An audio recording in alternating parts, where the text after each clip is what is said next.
পৃথিবীতে এমন কিছু প্রতিযোগিতা রয়েছে যা একদমই স্বাভাবিক নয়। হয়তো আপনি ভাবছেন এসব প্রতিযোগিতা তো আমি আগে কখনো দেখিনি, কিন্তু অপেক্ষা করুন, কারণ আপনি এখন যা দেখবেন তা আপনাকে অবাক করে তুলবে। ভাবুন তো, এক বিশাল পাহাড়ের নিচে আপনি একটি চিজের পিছনে দৌড়াচ্ছেন। আপনার দৃষ্টিতে এটি মজার লাগলেও এই প্রতিযোগিতাটি কিন্তু খুবই বিপজ্জনক। প্রতি বছর অনেক মানুষ এই চিজ ধরতে গিয়ে গুরুতরভাবে আহত হন। আপনি কি এমন কিছু করতে সাহস করবেন? কমেন্টে জানাতে পারেন।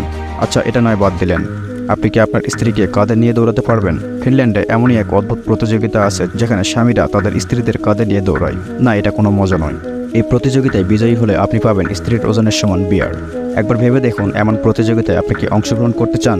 এবার আসুন এমন এক প্রতিযোগিতার দিকে যা হাত দিয়ে নয়, পায়ের আঙ্গুল দিয়ে খেলতে হয়। হ্যাঁ, আপনি ঠিকই শুনেছেন, প্রো রেসলিং, যেখানে প্রতিযোগিতারা তাদের পায়ের আঙ্গুল দিয়ে একে অপরকে হারানোর চেষ্টা করেন। কতটা অদ্ভুত, তাই না? এই ছিল আজকের ভিডিও, কিন্তু আপনি অবশ্যই কমেন্টে জানাবেন আপনার কোন খেলাটি সবচেয়ে বেশি পছন্দ হয়েছে, এবং আমাদের চ্যানেলে নতুন হয়ে থাকলে সাবস্ক্রাইব করতে ভুলবেন না। দেখা হবে পরবর্তী ভিডিওতে।